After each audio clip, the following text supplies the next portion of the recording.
Hello, I'm Tracy Nicholas, and welcome to Folkloring. I am a passionate folklore practitioner, and to me, folkloring is more than just a podcast. It's my commitment to help you connect with your roots and awaken the wisdom within you. Hello. Before I start this episode, I wanted to jump on quick and share some exciting news with you. My book, Mind Over Magic, is now available for purchase. In it, I talk about our ideas about magic, and I get into some of the science behind what we thought was magic just a couple of decades ago. You can buy the book at folkloringlife.com, and if you would like a personalized dedication, just send me a message and I will make sure that happens. You can also get it in bookstores or on Amazon. If you do get it, it would really help me out if you could leave a review on Amazon. It helps me with visibility, which really helps with sales, and I would truly appreciate it. I would also love to hear any thoughts that you have on the book. If you'd like to continue the conversation about folklore and magic, find me at my school community, Folkloring Life. You can find links for the book, for my community, and a bunch of other stuff on my website, folkloringlife.com. Now, on to the episode. Hi, everybody, and welcome to this episode of Folkloring. And today I have Kieron Morgan with me. And Kieron is a healer, a teacher, an alchemist, and a brother of dragons with over 20 years' experience on the path. His roots are firmly planted in the old ways, with a deep love of Mother Earth, the elementals, and magic. But his head is in the stars, where he finds empowerment working with ascended masters, angels, and, of course, his beloved dragon collective.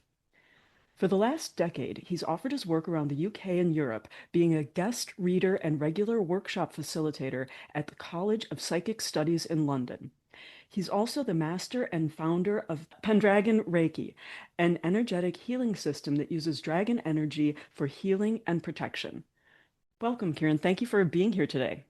It's really nice to be here. Looking forward to spending some time and talking about the world of dragons, amongst many other things. Yes, and your lovely new deck of Dragon Rune cards, which I'm very excited to get into that a little bit later. But before we dive into all of that, have you been folkloring lately? And if so, how? Yeah, I try to take an active part in that every day, and over the sort of holiday period, um, my sort of day job is I'm a postman here in the UK, so getting up super early and walking around where I live, which is a lovely town just outside Glastonbury, which is a fairly magical place.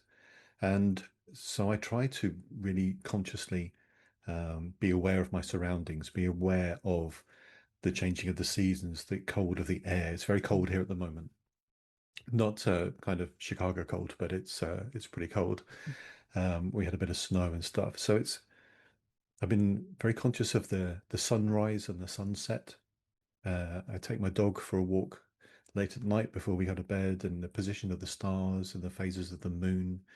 I'm really aware of those things, and then there'll be certain constellations that kind of leap out of the night sky at me, and certain planets as well. So Jupiter is one which has been really in my face and in my thoughts a lot as well, which is being a Pisces. I think Jupiter's just about to leave my star sign for the for final time in my lifetime. So, um, but I've also seen quite a lot of birds which I wouldn't normally see.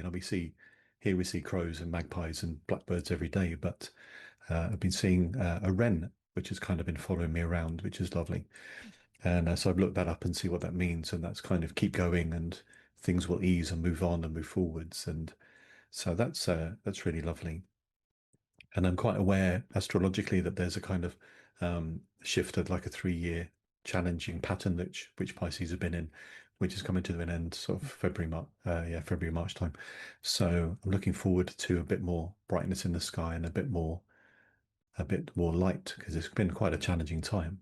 That's really, I think that's fantastic. It's so easy to be folkloring when you just start to pay attention, Mm. right? You're outside and you're connecting. Like that's at the very nature of it. And the last time that I was in the UK, I've got an app on my phone, and you'll like this. It's called Merlin. It is an app that identifies birdsong, and it's out of Cornell University. They developed it. And so the whole time I was there, I was just like, wait, I heard a bird. And I'd turn it on. And, it's like when you get a bird for the first Mm. time, it's like, ooh, new lifetime bird, right? And so I got so many birds when I was there. And I was just like so into capturing them. And now, I've got them all still on my phone. And it was just like, it made it even more fun to connect rather than just hearing a bird and being like, oh, I've never heard that Mm. before, right? So, yeah, that was a lot of fun. As for me, we just had the full moon day before yesterday, the wolf moon, and I went to a ritual last night, a full moon ritual with the group that I normally go to ritual with. So a lot of community. We were connecting to the ancestors, so that was really interesting. And I pulled a rune for my personal work last night that was like representative of the ancestors. So I had ancestor stuff going on all night. So that was great. Uh, but anyway, let's talk about you and your cards and what I'd like to start with the path that you've taken to get to where you are today. Like, who are you and how did you get yourself in the position that you are now? Because I think that's fascinating. Okie thank you. So I'm gonna do a quick speed run down the timeline. I was a strange kid. I was odd. I'm quite a strange adult, but I was a very strange kid. I didn't have a first word when I was teeny tiny. The first thing I ever said was "biscuit, please, mummy." Wow. There was no, yeah, there was no like mama, dada type thing. It was Bissic because it didn't quite say biscuit, but it scared the bejesus out of my mum. I didn't cry. I just kind of stared and watched, and I was kind of. She said I was just like observing, taking everything in, which is obviously what I must have been doing. And so yeah, that was the thing, and I kind of absorbed information and knowledge really well, which is ironic because now I can hardly remember my name half the time, with the way things are going. But when I started a deep love for reading and books and that kind of thing, and my dad was a big fan of science fiction and fantasy books and that kind of stuff. So when I got into reading, and again, I was quite advanced reader, so I ran out of kids' books very quickly. So I remember the story goes that I said to him one day, "I want to read a book. I'm bored. I want to." He said, "Well, read one of mine." And I grabbed The Hobbit, which because it had a dragon on the front of it, the original Mhm.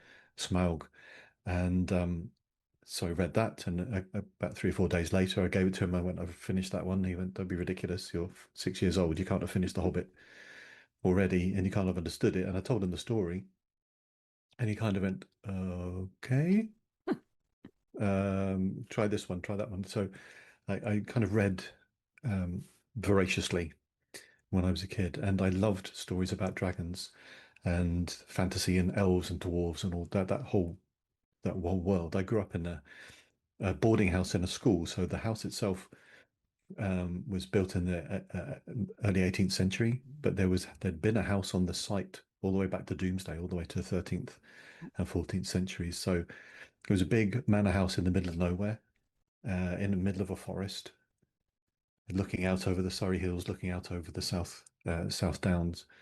So I kind of fell in love with those worlds where there was nothing but trees and there was, all kinds of manner of creatures and elemental beings and that kind of stuff. Yeah. Um, I also could see the fairy folk when I was very small. I used to play with them, and uh, they were mischievous and they would kind of lead me off into the forest, into the woods and things like that. What did they look like? Well, they look, from my recollection, they kind of looked very similar to Brian Froud drawings, Okay. the guy that did the Dark Crystal and that kind of Yeah. stuff. So um, they looked a little bit like what they were if they were connected with the conker trees, and they looked like they'd have little conker hats on or Okay. acorn helmet, acorn hats and things like that as well. Um, the kind of dryads, the air elementals would be like the typical sort of floaty fairies, but not quite as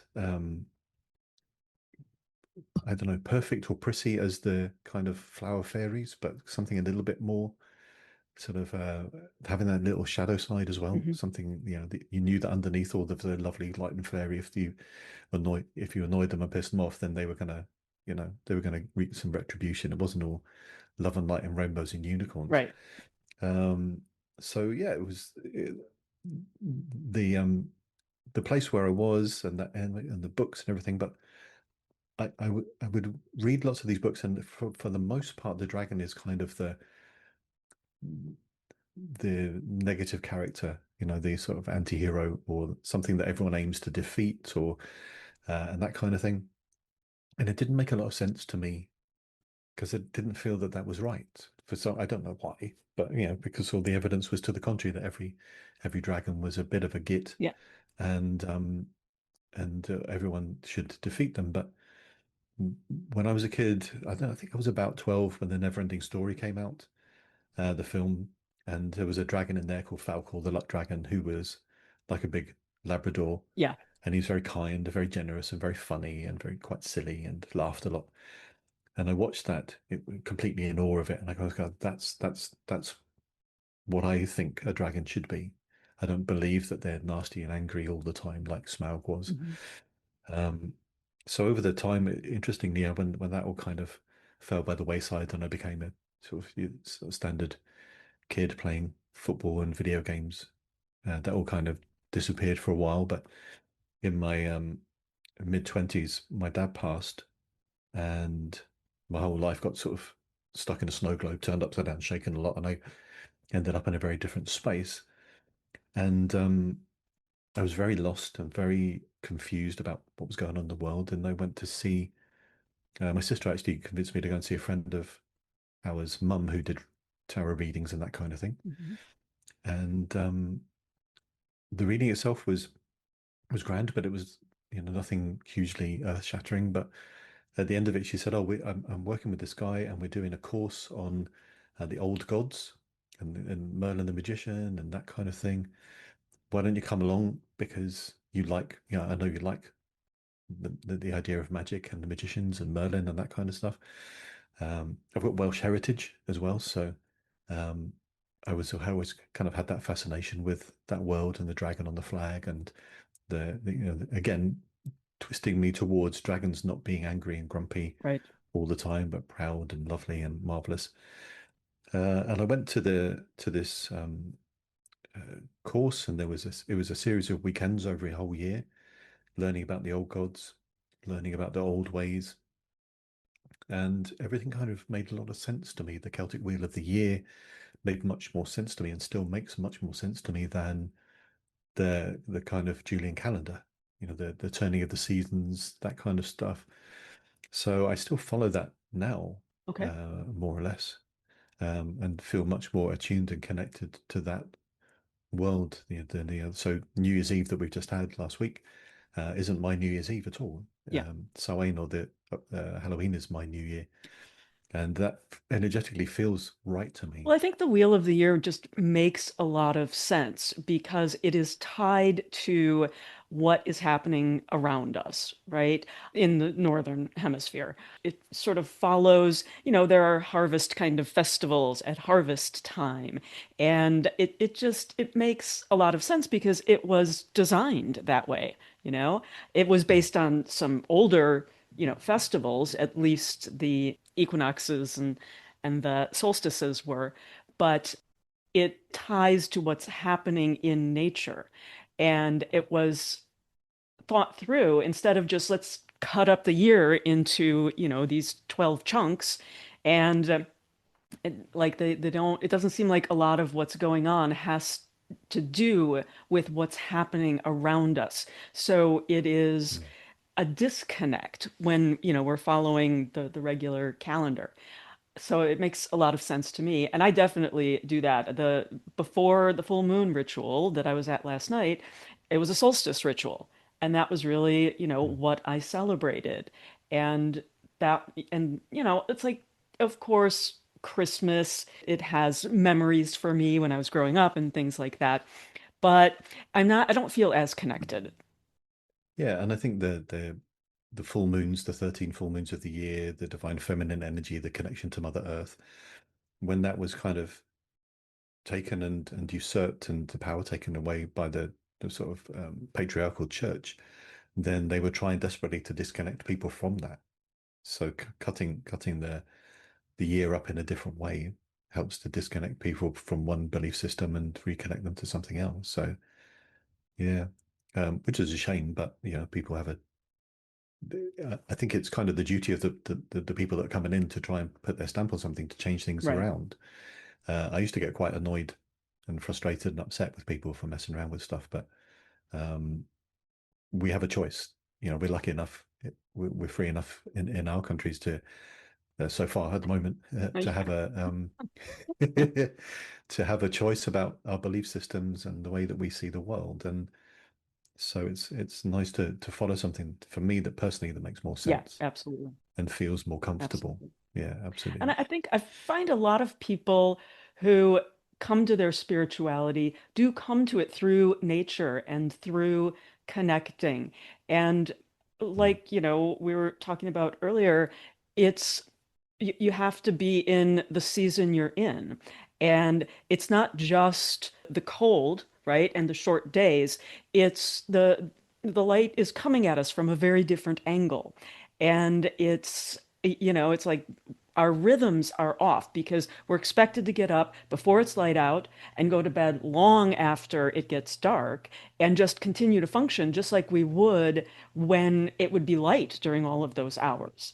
I think that people, once they start to connect to nature, it can often be a very natural move to their spirituality and something that feels more mm. natural for them.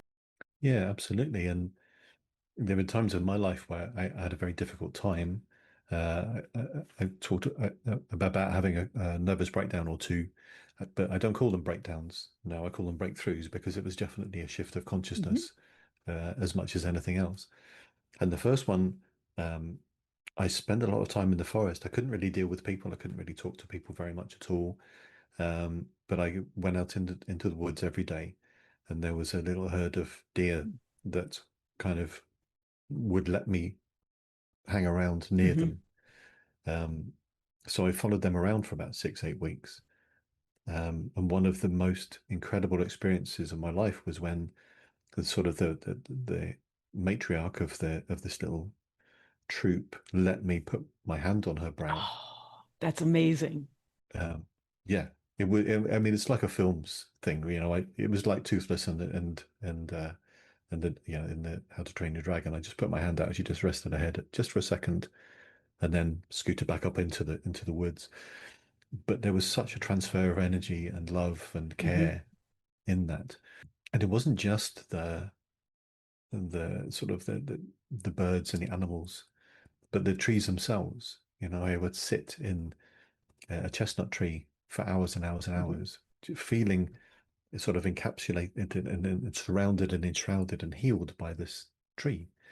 And of course, when the spiritual path kind of opens up and you go, oh, I wonder what that means, flicking through the books and things and revelations and talking about the energy and the aura of these things and the healing properties of and the medicine that these wonderful ancient trees can really provide, because the forest where I has been a forest for thousands of years. So these trees are hundreds of years old. And so sitting in those was very healing. Well, and there's a scientific basis behind that. Mm, Most of us, I've talked about this before, the human body has a range of vibration that it needs to be in for good health. And the electronics that we're in front of all day, now you're not because you're outside more, but for many of us, that sort of raises our vibration and it gets to be, too much. And that's when we hit stress and anxiety and all of that.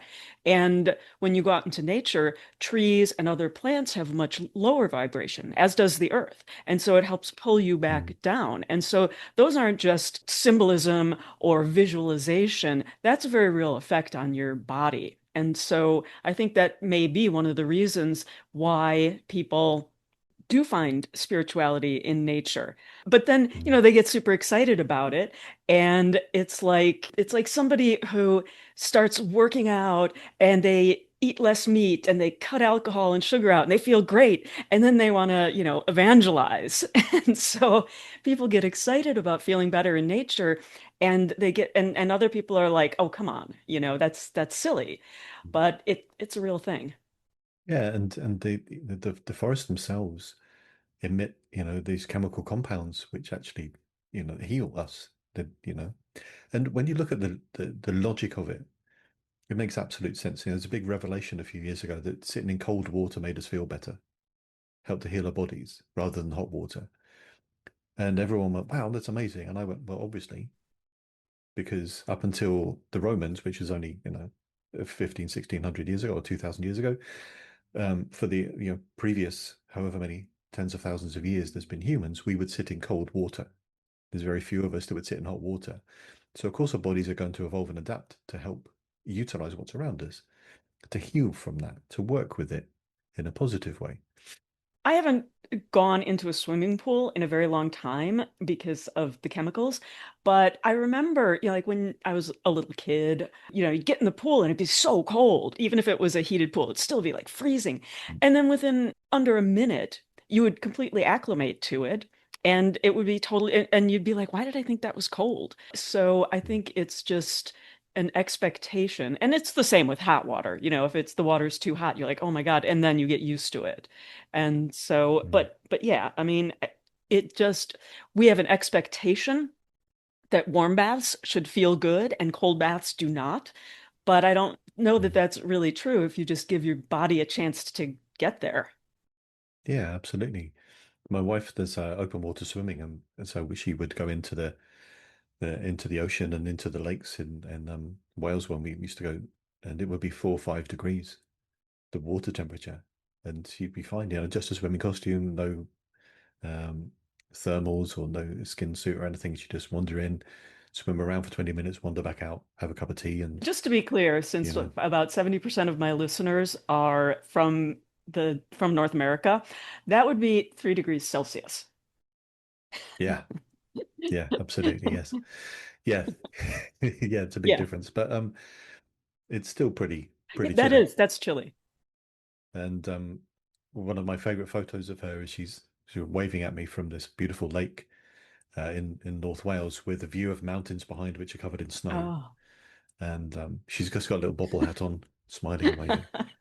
And I went in it. I don't swim very well, which is I should be thrown out of the Pisces club for not being a very good a swimmer as a Pisces. But I did go in a couple of times in some of the lakes, and it is monumentally cold. But when you sit in it, your body sort of kind of I have chronic pain and I have had for years, and it kind of sat in it. And once I'd relaxed and breathed into it, like you said, and you go, oh, actually, do you know what?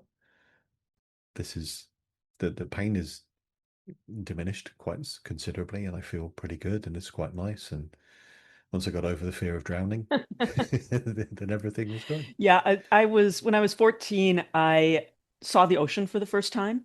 And I live on Lake Michigan and you can't see across the lake. It's like a big inland sea, right? And Mm. there are waves, but nothing like the ocean. And there's rarely ever anything even resembling undertow. And I got caught in the undertow in the ocean. And I did not know what to do. And the waves just kept crashing over my head. And it was, oh my God, it was terrifying. And I, finally and my friends are just on the beach, right? And they say like a person who's drowning doesn't look like, the classic person who's drowning. And Mm. I got back and I was just like so freaked out that I mean, I had to learn how to swim in high school, but I have been sort of freaked out by it ever since. And I never go out into the water like more than past my knees, really. And so, yeah, I feel you on that. The water is scary, Mm. especially like big water. Yeah, my trauma came from really not wanting to put my head under the water in a swimming pool when I was a kid. And my swimming teacher went, "Don't be ridiculous," because it burned my eyes. We talk about the Yeah. chemicals, but the chemicals were when would this be? It would have been probably I don't know, not early 80s, Hmm. something like that. So the chemicals were turned up all the way up to 11. And I said, "I don't like it, it burns my eyes." And she went, "Don't be ridiculous." She just grabbed my head and pushed me Oh out my there. God. Yeah, That's terrible. yeah. And I wasn't. I wasn't a rebellious child in any way, shape, or form. I was very much a goody two shoes. So when she, finished and I got back out, I very quietly got out of the pool and flat out refused to ever go back in there Well, again. isn't that interesting that we both have fear of the water, but the stories Mm, are so different. Like our own personal folklore is so different. And mm, this is what I love about sharing stories, right? Like now we know something about each other and we have something in common, but we have these stories. And when you said, she pushed you under the water, like I gasped, mm. and it was Yeah, because it reminded me of the waves like crashing over my head and the water closing over me is it's such a horrible feeling. yeah, So, okay, let us focus back on your work. Do you want to talk about the cards or about the other stuff you yeah. do? We can talk. Why don't we lead up to the cards? Because I want to end on a Yeah, high let's note with build up to that. it. Okie dokie. So when I went on this course for the with the old gods and connected with the energy of the Merlin and stuff, we would call in the quarters and the elements of earth and air, fire and water. And I got asked to call in the earth element one time, and it was connecting with the energy of Canonus, who's the sort of the green man, the spirit of the green, the spirit of the forest, which was very apt for me because I grew up in a forest. And when I did that, people, when I was going round, just to backtrack a little bit, there were a lot of ladies of a certain age in this group and who had lots of crushed velvet that they were wearing and very large crystals, Yeah. and big hoopy earrings. And there was lots of magical symbols and they would have things in their hair and there was a lot of wafting going on. And when they introduced themselves, they would talk about how many chakras were open and how many levels of Reiki that they had Mm. done and all of that kind of thing, which was lovely for them. And I'm sure they were great. And when it got around to me introducing myself, I sort of went, "Hi, I'm Kieron. I like dragons," because I was wearing my Welsh rugby shirt for, for my own kind of, because it was quite scary meeting new people and being in new places. I'm not very good at it. So I thought, well, I'll wear my rugby shirt and have my dragon with me. I didn't know that would be a kind of protection type thing going on. But when I came to call Canonus in, call the spirit of the forest in, when I closed my eyes, I could actually see a forest in front of me, kind of in my third eye, in my imagination. And when I called Canonus, he kind of came out like a deer would sort of come there. It was quite misty and it was quite thin. And I just thought, oh, that's quite cool. When I asked him to come forward, he came forward, and I could really feel it. My body kind of got this pins and needles sensation down my spine, and my hairs stood up on the back of my arms. I was like, okay, well, that's quite cool. I quite like that's good. That's quite nice.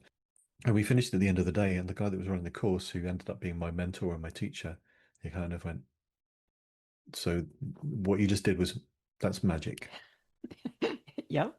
I went, "What do you mean?" He said, "Well, I'm clairvoyant. I could see the forest image," and he described the forest image and the version of Canonus that I'd kind of drawn forward. And he said, "You're painting that in the dream world, and it's kind of manifesting, and you're breaking down the barriers. That's magic. Magic is just affecting the world around you. It's not producing rabbits out of hats and that kind of thing. It's about influencing the world around you through your thought or intent."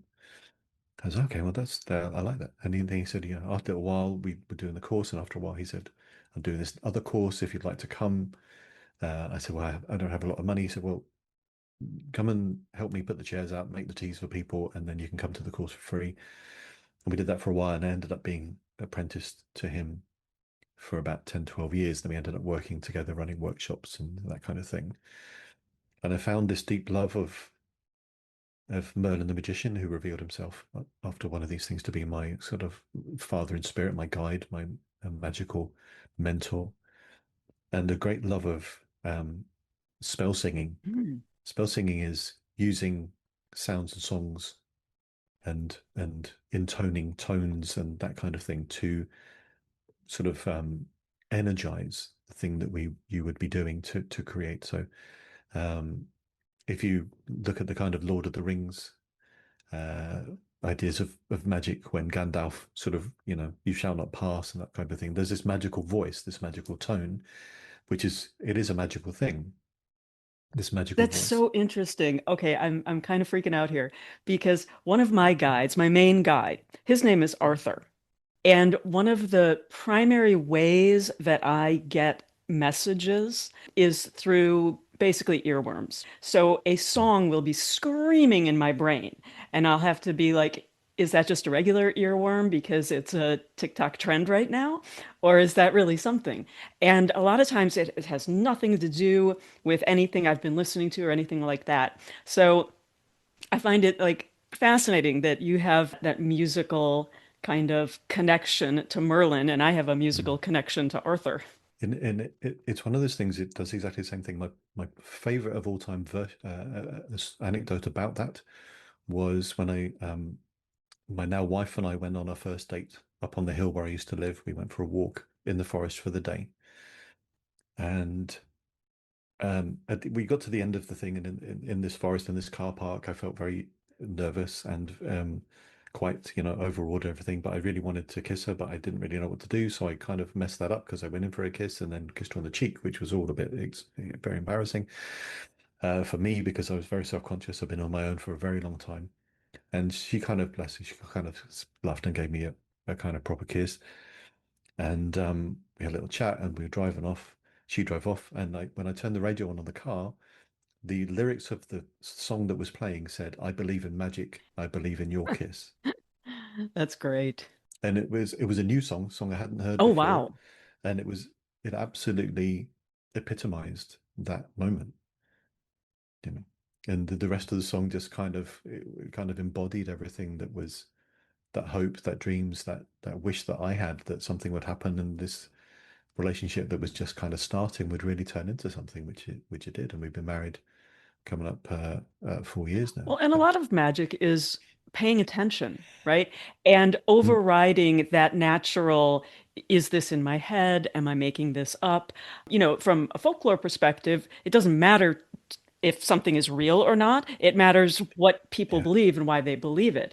But from a magical perspective, it does matter if it's real. And if you can point to that and say, for all of these things to happen, and to miraculously have that song come on right after. I live in Chicago, right? I was walking down the street one day and I had had a disagreement with a friend of mine the night before, and he lived in, I don't know, somewhere, Atlanta, I think. And he was just here, like, doing some advanced work for a film he was shooting.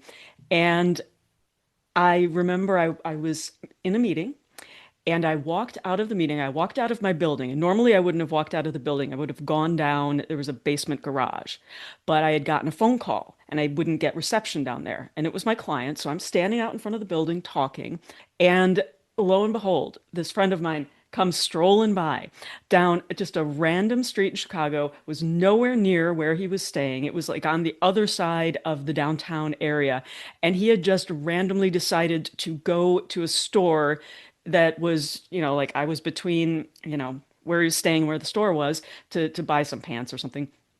And the fact that I was outside, the fact that he walked by it right that second, the fact, and of course we were like, okay, well, here's a sign, like let's make up and put that little disagreement to rest, and we did.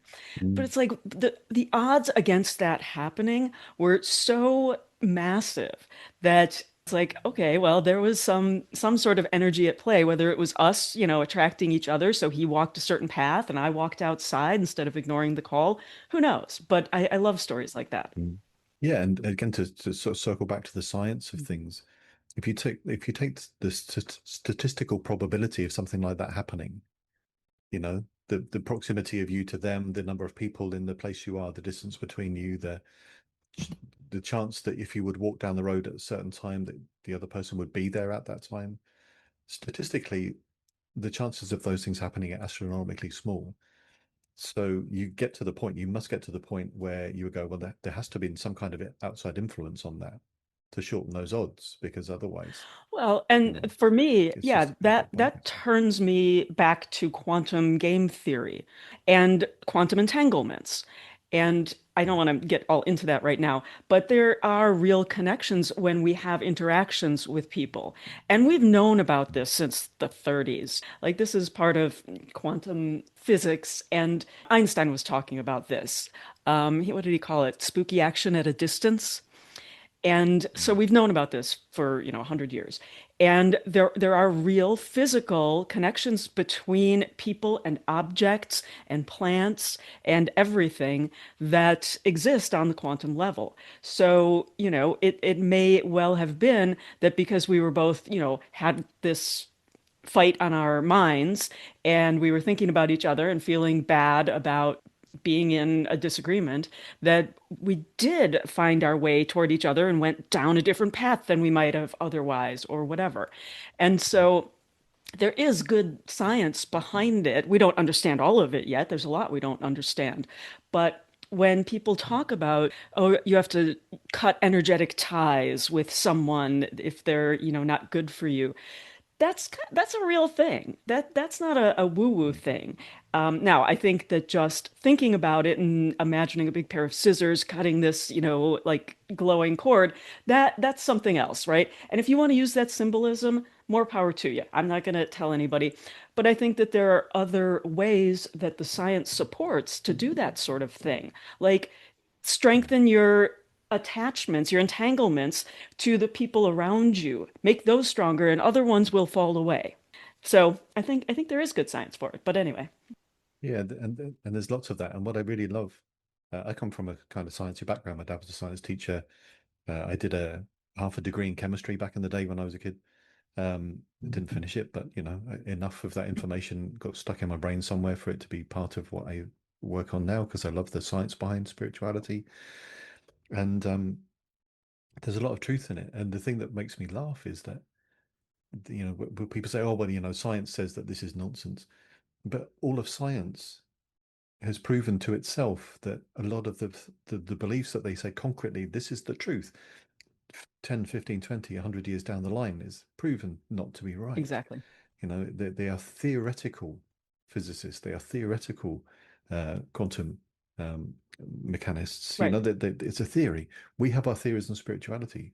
And back in the day with the sort of advent or the splitting of alchemists, and alchemists used to be the kind of people that would try to make sense of everything, a connection between everything. The whole kit and caboodle. If you flap your wings on a Tuesday, are you going to have a pizza bagels or Thai curry on a Thursday? You know, uh, all of that stuff, and it kind of got separated into religion and science. You have to take God out of the equation. God isn't anything to do with science. But these things are coming back together now. That kind of diversification is coming back into space where people are going, actually, there is a connection here. And I love that the scientific world is catching up with the spiritual world. They've said in the last few years, oh, specific sound frequencies help to kill cancer cells. So this is a massive revelation. And we kind of go, but there's a chamber in the hypogeum in Malta, which is specifically designed to resonate with 111 hertz, which is that frequency that they're talking about. And so people would have sat in that chamber with somebody who was ill and sang to them, helping that chamber to resonate with that energy, with that frequency, to help potentially kill or disintegrate the cancer cells which are there. This stuff is thousands, tens of thousands years old, and science is finally going, oh, yes, we invented this. No, no, you didn't. No, no, no, no. It's been around for a long time. You are helping to show that the kind of ideology that we've had in that spiritual community for thousands of years has some scientific ground, which is awesome, and I'm a big fan. But don't go going, oh, we invented that. When there's ancient monolithic sites around the world, including Stonehenge up the road from me, which resonates with specific frequencies at different sounds to help and to give those experiences and to help with that healing, as we talked about. So, yeah, it's great. I think that we've seen that cycle over and over the last, couple few 100,000 years, where people are, they get very much like, oh, we have to intellectualize all of this. And, there have been periods where, like, we need to know everything we can about nature so we can control it. and dominate it. And then there'll be a backlash. And then you get, romanticism, where people are like, we've seen it over and over, where people say, okay, all of this spirituality stuff is untrue. And then they say, wait a minute, we're missing something now. So we have to get the spirituality back. And then, that'll go a little too far. And then it'll go back to an intellectualism. And I think that's the way that humans have been approaching it for a very long time, including the witch hunts, and then going Mm. back to, hey, maybe these women were healers. They were probably mostly just innocent women that for political reasons got targeted, and then they don't believe it. And then people start saying, well, maybe there is something to good luck charms, and I want to like give myself every chance, so I'm going to use my good luck charms. And I think that we just keep cycling through that. And it keeps hitting extremes. And so you've got the skeptics and the true believers, but I find that most people are somewhere in the middle of that kind of spectrum. And they either really want to believe, so they're a little more on the true believer side, or they kind of believe and they don't like that they kind of believe, so they're a little more on the skeptic side. But hey, we're not going to take any chances. We're moving that road so it doesn't disturb the fairies, right? It's not true. Mm. I know it's not true, but yeah, why take a chance? Yeah, absolutely. And I just I think a lot of it is just replacing one set of ideals for another, which is basically the same thing. If when Christianity hit us, they are kind of, well, you shouldn't believe all that stuff, all that nonsense you've been believing. All of the healing and all of the stuff and the spirituality and the stuff. You need to believe in this guy who rose from the dead and gave sacrificed his life for our sins. Okay, so you're talking about somebody that died and was reborn. Doesn't that sound Yeah. magical to you? Is that kind of the rebirth of the seasons when we get into winter and everything dies, or the Oak King and the Holly King when they fight around the solstice and one of them is died but then is reborn the next time round. Right. The whole life cycle of death and rebirth that we experience in the changing of the seasons. And they were, oh no, no, no, it's very different. It's a very different thing. It's not the same as that at all. It's very different. Right. This is the new one. This is fine. This is great. Um, and people do that all the time, but they do it with TV shows and they do it with music, all the time. So they just go through phases. And as we spoke about before, I worked in the theatre. I grew up working in the theatre as a technician and a stage manager, and I quite enjoyed Shakespeare. I quite enjoyed it because I could understand it, which was again a weird, freaky thing because lots of people don't. Um, and then people would say, "Oh, it'd be about when I got to be a teacher of it, kids would say, "Oh, I really hate Shakespeare. It's terrible. It's really long-winded. It's really dull. It's really boring." And I say, "What's your favorite TV show at the moment?" And they go, "Oh, well, I love Game of Thrones." Okay, so if you take the idea and the principle of that, it's basically a Shakespeare play. It's just it's just the same. The characters have been shifted a little bit. The ideas have been shifted, but Shakespeare basically wrote different versions of plays, and every storyline, really, in films and TV for the next however many hundreds of years, have basically been a rehash of some of those Oh stories. yeah, you look at West Side Story, right? Romeo and Yeah, Juliet. And yeah, people are like, yeah, "Oh, it's Shakespeare. I can't. It's old. I don't understand it." And but, like West Side Story, man, amazing film, amazing musical, yeah, yeah, you yeah. know? Peaky Blinders and Macbeth. There's not there's lots of lots of crossover there with lots of things. Mhm. So, but it was the language that got in people's way. But when you change that language, even the Baz Luhrmann Romeo and Juliet when they were, Leo DiCaprio and stuff like that, changing things around, moving things, putting it in a different setting. Like I said, West Side Story, which I love, big fan of West Side Mhm. Story.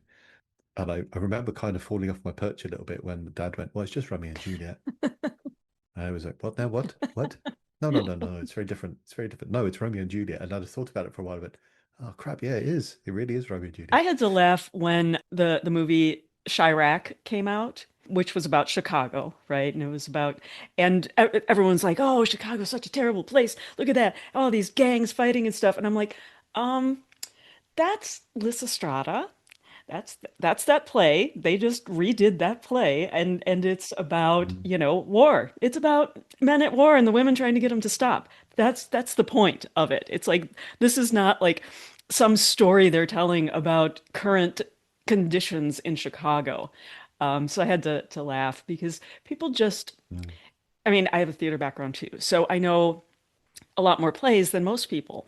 And they just don't get that a lot of these things are from much older works that have been adapted. And even with stuff like Supernatural, the TV show, right? There's a Mm. lot of stuff in there that is based on folklore and old folklore. Yeah, yeah. And so people know some of it, like most people know about fairies, right? But there's a lot of it in there. And Grimm, the TV show Grimm, like all of those Mm. creatures and stuff, that's pulled from older folklore. And Yeah, yeah. so, but people just don't realize it or they don't care. Yeah, I love Supernatural. I was watching through and I go, oh yeah, I remember that, and and it does my nut because a lot of the times when they want to invoke, this idea of something bad has happened and they have a pentagram on Yeah. cast on the floor and all symbols around it, and I just sigh and with my head to the heavens go, it's for protection. It's not to call the devil. It's for helping. It's not supposed to be, you're not going to call the devil into that space, but they do it time and time again. Even Baphomet, the this kind of symbol of the Church of Satan was much more a sort of androgynous figure about the balance between the light and the shadow, the day and the night, the masculine and feminine Yeah, energy. I will say though, the one thing that every time I think of Supernatural comes up for me again, the woman with the red hair who was the mother of the king of the underworld, whatever his name was. She's like the old Crowley. Crowley, yeah, Crowley's mother. Yeah, And yeah. she's like the oldest witch. She's the first witch, right? She's the first witch that ever lived, right? And at one point she's talking about something or other, and she says something about Sam Hain. And I was like, oh, Mm. how did they let that go? Like, how did they miss how that's actually pronounced? And oh, yeah, it was brutal. That and the Mm. turducken season. That was just you just skip that whole season. Yeah, and there was a lot in True Blood as well. There was lots of really interesting Hmm. symbolism and spirituality there, and again a kind of bastardization of kind of stuff which but is based in interesting folklore and that kind of stuff. Yeah. But I laugh about it now, but I didn't. It used to drive me nuts, but it makes me laugh now. Okay, well, you've half got it, so it's close enough. Okay, so let's talk about your cards. Let's talk about the deck and how it came to be, and then maybe we'll get into a couple of cards. Yeah, sure. So when my path kind of opened up and Merlin came forward as being my sort of spiritual guide and teacher, um, my real life teacher kind of said to me one day, he said, I found these things, these dragon runes. There's this guy online, an American guy called Isendon Goldwing, who has brought forward these runes. And he said, and you should have a look at the website and you should get to know them because they look pretty cool. And I found this website which wasn't easy to do. And he's had some little drawings there, which kind of 8-bit old school computer graphics Okay. type thing, and a lot of information, quite heavy, quite involved, brilliant, but really, really wordy. I said, oh, well, I really like the symbols. The symbols are very cool because they're very similar to the Elder Futhark runes or the Viking runes, which because I have a kind of Viking heritage. Yeah, it's not going to be a surprise to anyone that sees me. I've got a big beard and kind of gingerish. And everywhere I used to spend a bit of time out in Denmark and Scandinavia, and everyone would talk to me in their native language, and I had to go to great pains to explain that I wasn't of Viking heritage, and I was just from a little village just outside Guildford in Surrey. Um, so I started to see them, and I just thought, oh, these are really cool. I really like them. I really like the ideas because the overriding point of the runes when they came through is where they kind of tell the story of the ascension path of dragons, kind of cyclical nature, a little bit like the Ouroboros, the serpent or dragon that bites its own tail, and they have this kind of pathway And I'd been doing a course on alchemy, which has that kind of same ideology as a kind of pathway. It's 7 points on the particular alchemical pathway that I was working with. So I kind of identified similar things and went, oh, well, actually, they tell a kind of story of ascension, really, or the potential for ascension, or the idea of sort of breaking cycles and moving on and moving forwards and moving up. So I got quite excited by them. And I was like, I want to try doing some readings for people with them. So I made some little tablet runes, like rune stones out of clay, and I imprinted the runes in them, and I would do readings for people. And what I found very quickly was that the information that was given was really involved, and I couldn't really use it so much because I'd be scanning through this multiple pages of things, going, oh, I've got to try. I'm just going to find the point here.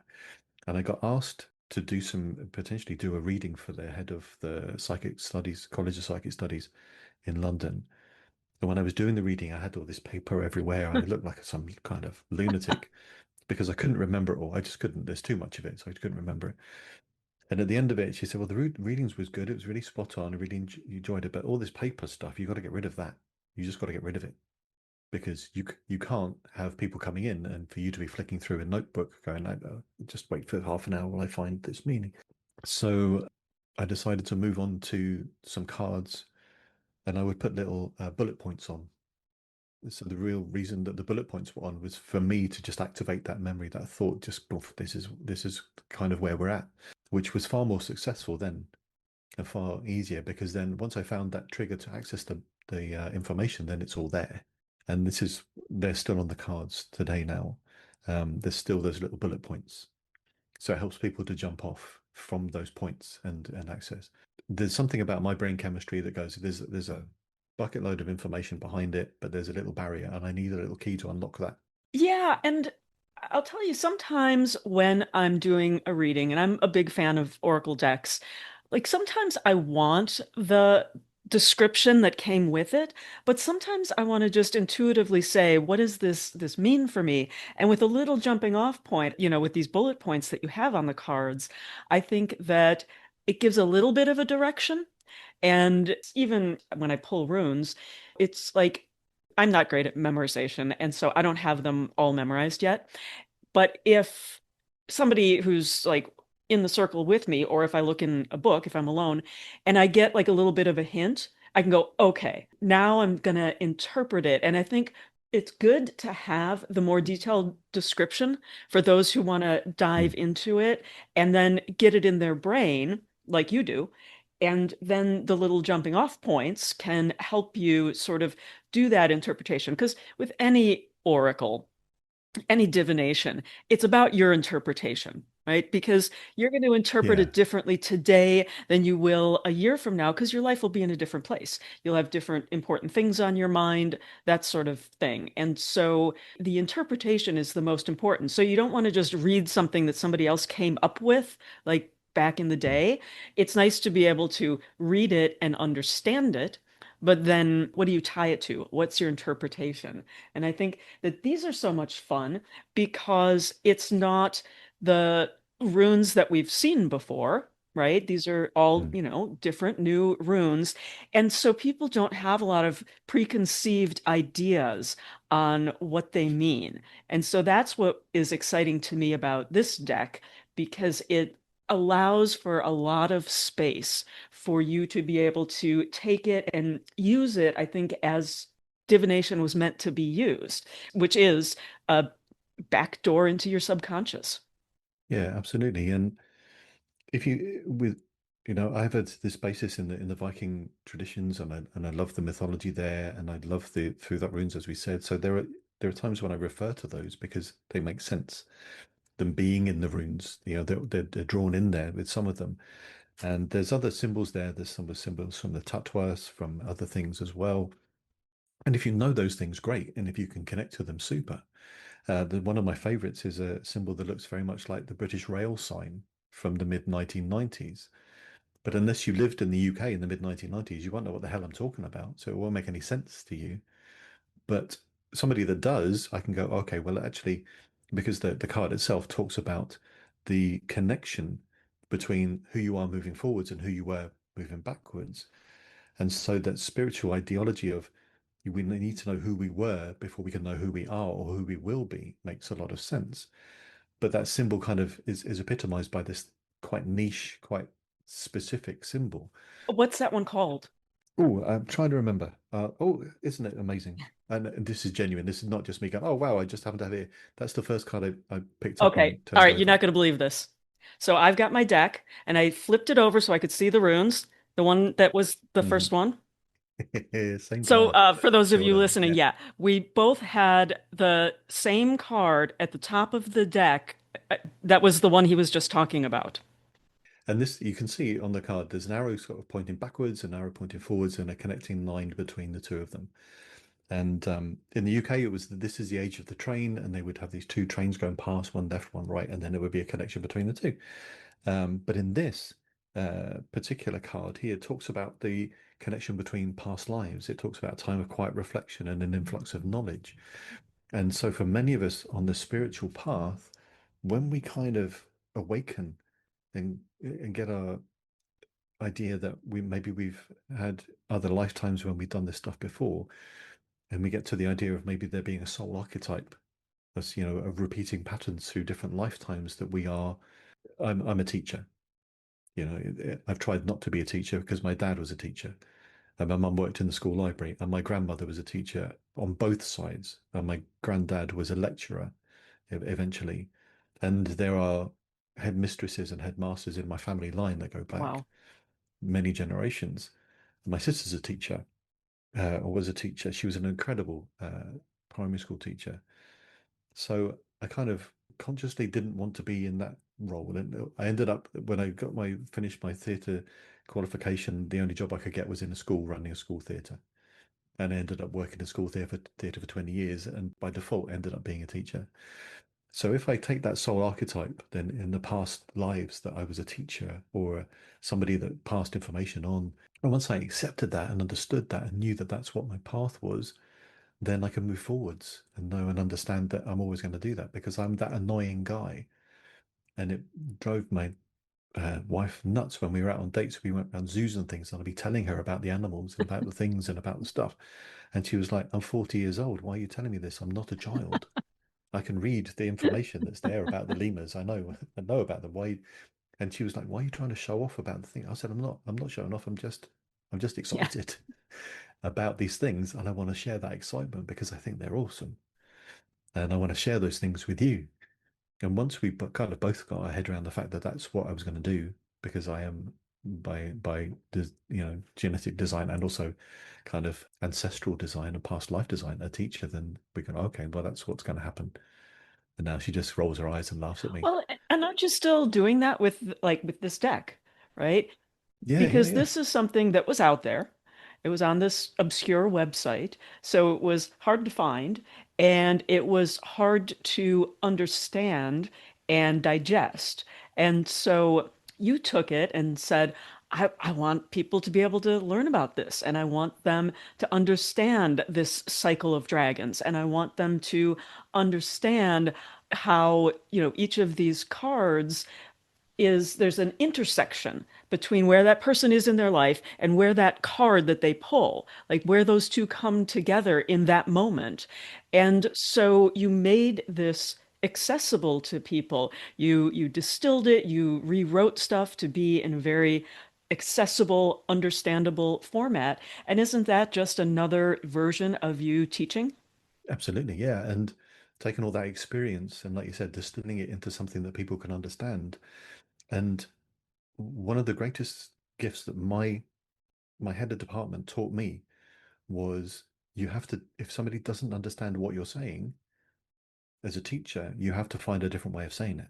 It's not up to them to change because their brain chemistry maybe we can't do that. And we can see that with neurodivergence, which has gone through the roof over the last 15, 20 years. People just can't. Young people just can't do what has been done for the last 200 or 300 years. Teaching methods have to change. It's a big flag that I waved. I used to wave when I was working in education when people go, oh, the kids in my class are stupid. I was like, they're not stupid. You're not teaching them properly. You're not finding a way to communicate with them. I'm a big fan of the movie about Temple Grandin, the woman who she's autistic and she's severely autistic. And she had a lot of sensory issues, and she had, lot of different difficulties in communicating, but she observed things in a very different way. And she got this fantastic teacher who helped her get through it. And she ended up getting a PhD in like some sort of animal care. And she designed these tracks for cattle to go down to keep them calm, and all of these things that nobody else was thinking of because her brain worked in a different way and she was allowed to Mm. have it express in that way. It's a great movie.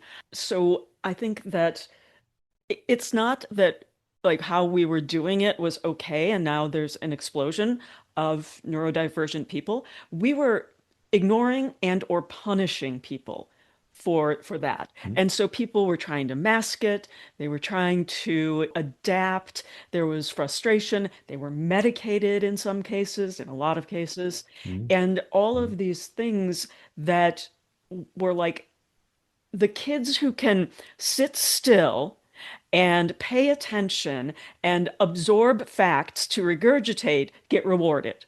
And the kids who Yeah. can't get punished.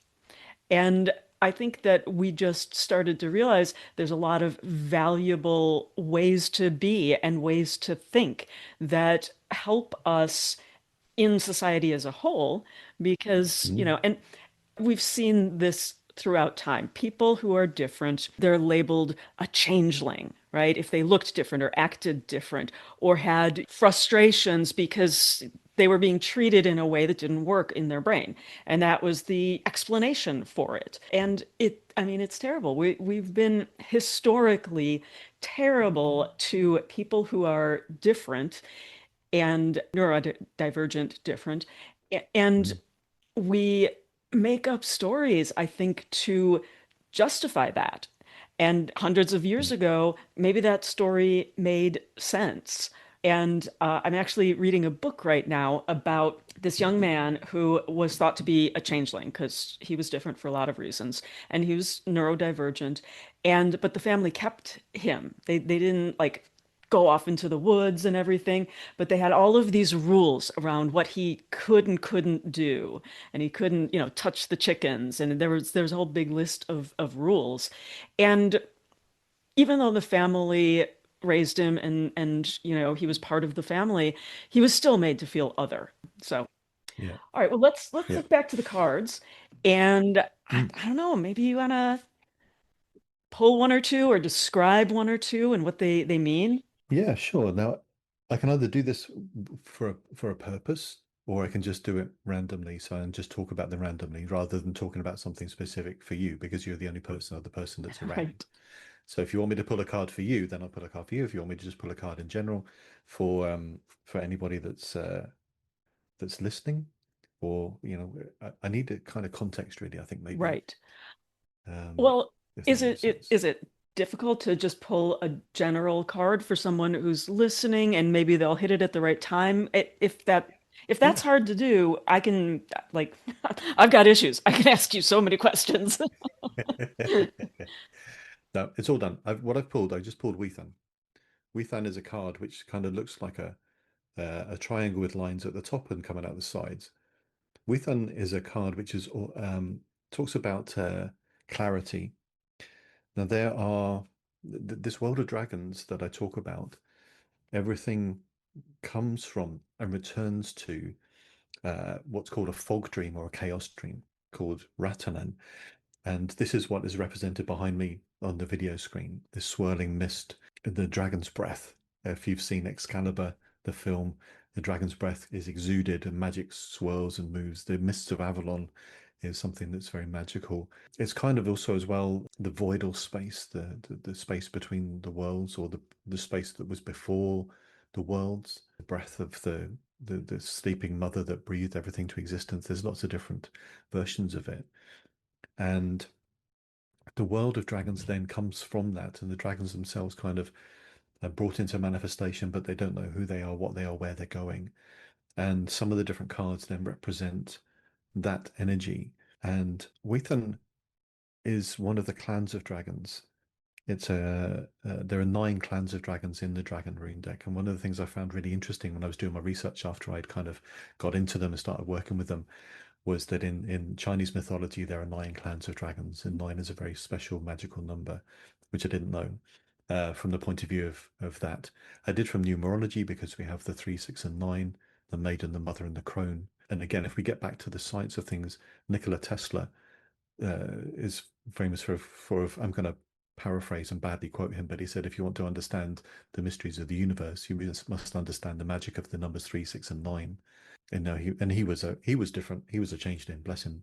He was a very strange neurodiverse guy, but an incredible genius. This card then talks of clarity, and we are in a world at the moment where clarity is quite a difficult thing to come by for a lot of us. And the clarity here comes from thought manifestation.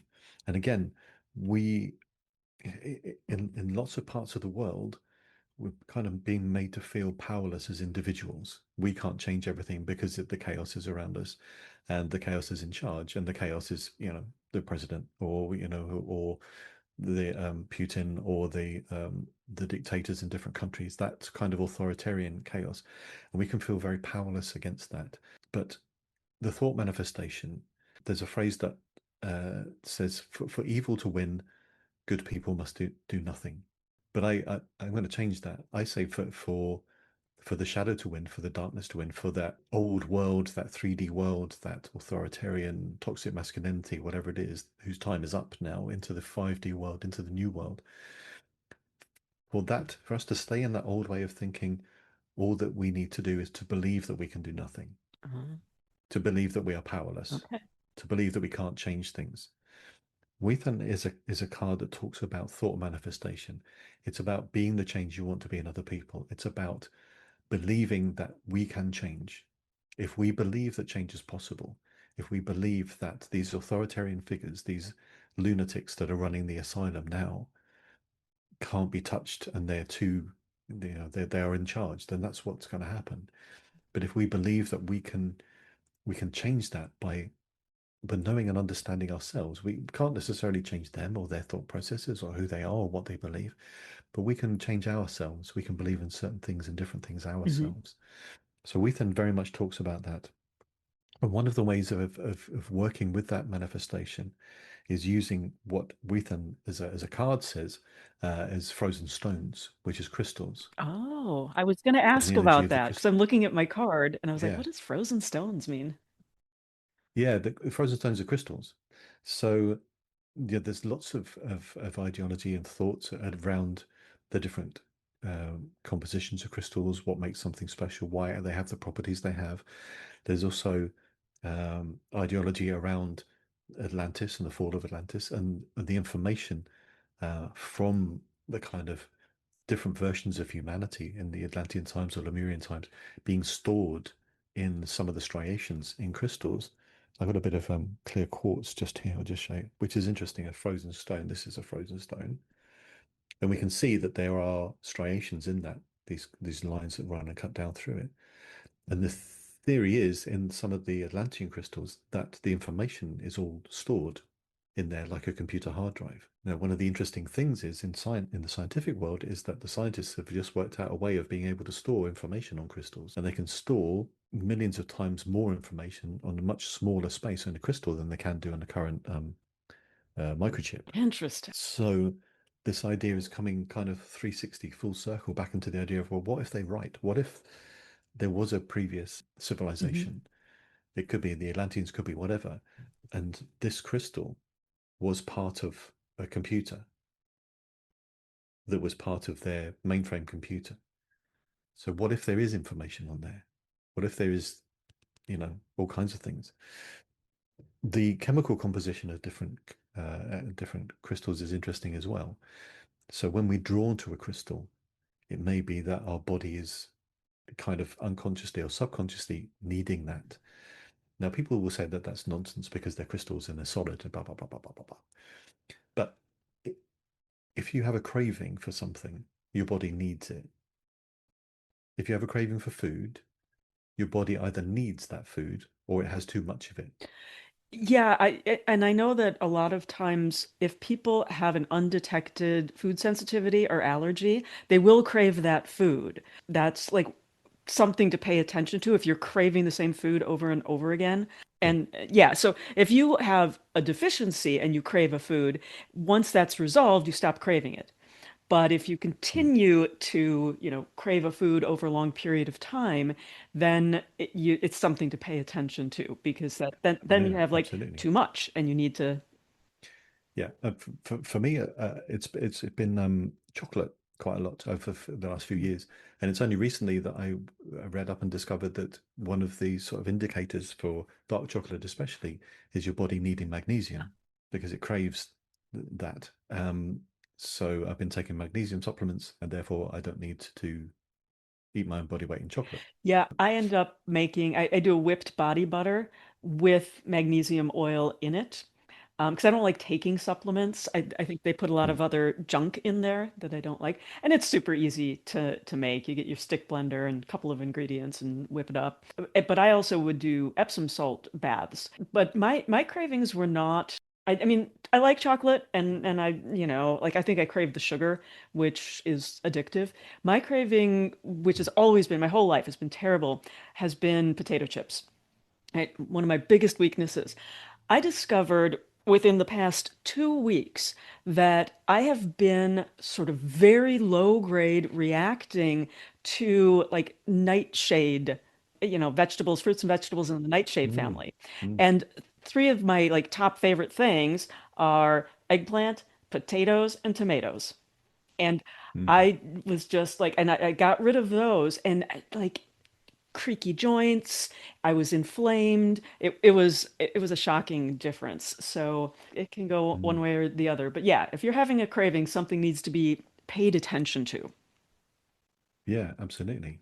And we can have the same thing with the crystals because they're different chemical compositions, different chemical compounds, different chemical within Mhm. them, within the different things. And so this card then talks about that, working with that energy, working with those crystals, trusting your intuition. There is dozens of books, millions of books, hundreds of books about crystals and Yeah. crystal Oh energy, yeah. and the different crystals and what they mean and what they symbolize and what they work with. But with everything, one of the most powerful tools is our intuition, tuning into our body, tuning into our Yeah. thoughts, our unconscious thoughts, and going, I'm going to use this one. Now we've got a big bowl of tumble stones on the mantle in the windowsill here, and I will just grab something if I'm getting ready for the talk or whatever. If I'm doing some work with a client, if I'm doing whatever, I'll just grab one or two or three, and I go, I'm going to put them in. I'm going to put them, make a little tiny little altar or sacred space. So I'll focus on that, and we can really help our own kind of psychic or energetic or spiritual resilience and Hmm. healing with trusting our intuition and grabbing those things and go, right, I'm gonna hold this with me now. And what I like to do is to grab first and then look it up afterwards. Because if you go looking up, oh, I feel a bit sad or I feel a bit angry, I'm going to flick through. Oh, I need this for protection. I need that for whatever it is. And then I'll go and get some of those. What I like to do is grab something, go, oh, this is really nice. That makes me feel better. I'm going to trust that. And then you look it up and go, oh, that's what I Hmm. needed. Invariably, for me, it's the most expensive thing in the shop, which is a bit of a shame, um, and a bit of a bank breaker. But it's an interesting thing. So yeah, we've done talks about working with crystals and working with that energy and helping to fight the good fight for us, yeah, in every way, shape, I'm and form. fascinated lately in the past couple of few years, the like craze over what is it, Moldavite? Moldavite, Yeah. yeah. Like before it got to be like, the sweetheart crystal out there. It wasn't expensive. You could just go get it. But now it's like super expensive and people are Mm, attributing all of these properties to it. And I find that really fascinating because it, didn't come from the earth. mm. Well, it's that fusion, isn't it? It's that meteorite and the fusion between it and the greenery of the forest that it hit. So people will say it's kind of a sort of coming together of those two things. Um, and a connection with that higher self, with that higher energy, and the earth as well. Yeah.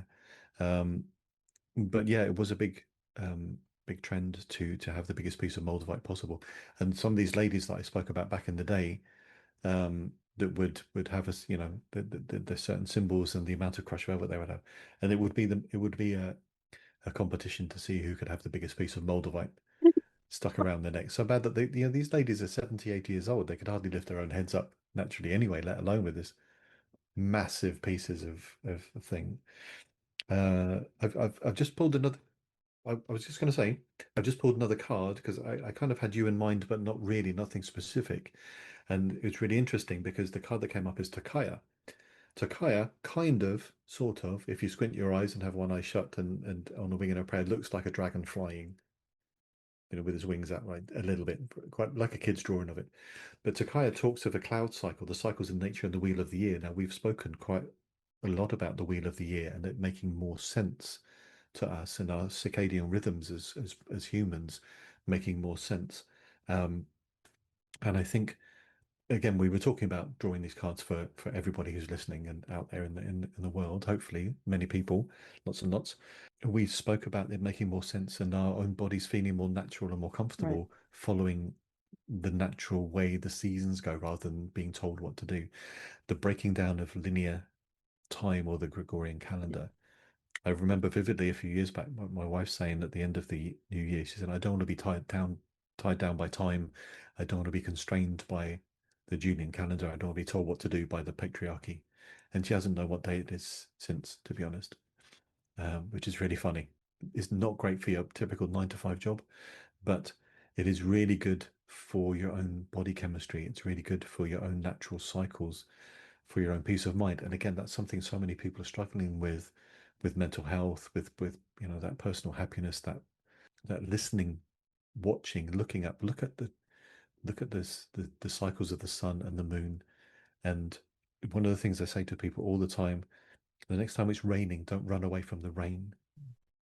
Go out in the rain and lift your head up and feel the raindrops on your face, and you'll feel better. I mean, if it is a warmish rain, if it's, I don't love like wild thunderstorms and all of that, but like a good solid rain that I can just go get out in my yard and dance around in it. No wonder that my neighbors think I'm crazy because, everybody's scurrying to get inside. I'm out there with my arms Mhm. wide, looking like Julie Andrews in Sound of Music. And this is the world of dragons. The words that people are scared of, the chaos, the fire, the storms, the transformation, the change. The dragon fire itself is all about transformation and change. It was seen as a symbol of alchemy, of that change for hundreds of years. People are scared of those things now. We stay inside. We watch those things happen. We don't experience them happening. We become disconnected from those things. And a lot of the dragon energy, and I think if dragons had a medicine, like a spirit animal medicine, it would be embracing transformation and change because it is inevitable. Everything must change. Everything will change. So if we the Victorian ideal was we'll just create a little world and we're going to live in it and we're going to have a little house and a job and a mortgage and we're not going to change for 40 years. But the young people today are going for change. They're not going, I'm going to get this job, I'm going to do that. They're going to go, all right, I'm going to be an influencer. I'm going to be on TikTok. I'm going to work for 2 hours a day and I'm going to earn more money than my mum and dad both do Yeah. with their 9 to 5 jobs. And I'm just going to live my life and you do you kind of thing. And there's a lot of society is raging against that, but the younger generation is going, no, this is the world now. This is what we do. You don't have to be stuck behind a desk. You don't even have to have a desk. You can just get out in the world and live, which is fantastic. Big fan of that. Okay, so if people want to find you, find your cards, find if they're in your area, find the other work you do, how do they do that? Okay, so my website is brotherofdragons.co.uk. On there, I have a variety of um, recorded workshops and things that I've done on magic and dragons and all that kind of stuff. The Dragon Rune Oracle deck, which is there behind me on the picture there, that is available on Amazon in the US and the UK and other places as well. You'll be in major bookstores, right? Yeah, yeah, absolutely. You can get it from the publisher, which is Crossed Crow Books, which is Crosscrow Books. Yeah, crossedcrowbooks.com. Yeah. absolutely. So lots of Yeah, ways to get it if you don't love Amazon. yeah, yeah. If you don't know Amazon, Deep Books in the UK, like you say, Crosscrow in the US. Let's see, I'm on Facebook as Brother of Dragons, and Instagram was the Brother of Dragons because somebody else had been Brother of Dragons, so I'm the Brother of Dragons. And so yeah, and I do a full moon meditation, guided meditations and things like that. I offer readings and healings, and I do offer people to learn about Pendragon Reiki, my dragon-based energy healing system, and that kind of thing. So yeah, just please get in touch, see if there's anything I can do to help. And obviously, I do dragon rune readings for people. Be a bit bonkers if I would bring this system forward and not use it to help. So yeah, there's all manner of ways to get hold of me. So, do you have any final thoughts for listeners? Anything at all? I think the biggest thing, as I touched on a little bit before, is the world is full of chaos. We're moving from a three-dimensional world into a five-dimensional world. The old ways, the old belief systems are crumbling around us. They're epitomized by some of the leaders we have in the world, and we can feel powerless to be able to do anything about it because we seem very small and insignificant. The most important thing that we can do, I believe, is to hold on to our light. If we are a light in the starry sky, each one of us does that. We hold on to the truth of ourselves, the person that we are, we believe ourselves to be. Do we want to manifest the world that we want? For most of us, that's love, light, happiness, beauty, joy. So a bit of peace would be lovely as well. We're not powerless to create those things in our world. And if we all, the more of us that do that, then the more that will spread out into the greater world around us. And those people that are trying to control things and take power away from people and marginalize and sow hatred and fear and horror will fade. And we are not powerless. If we hold on to that light, hold on to that love, hold on to that belief ourselves, and be nice and do nice things for other people. That's beautiful. Thank you very much. Thank you for taking the time to talk to me today. I really appreciate it. And this was fascinating. You're welcome. It's been an absolute pleasure. I really enjoyed myself, and hopefully I'll come back Yes. again sometime and we can talk about something Yes. else. As always, thank you for listening to Folkloring. If you have any questions or comments or would like to suggest a topic for a future episode, please email us at folkloringpod@gmail.com or message us on Blue Sky, Facebook, or Instagram. Other places you can find me are at the Folklore Podcast as the theater, film, and storytellers correspondent or creating folklore-inspired games at madmenandheroes.com. Stay curious, stay connected, and keep the traditions alive. And I hope that wherever you are, folklore is making your life more magical.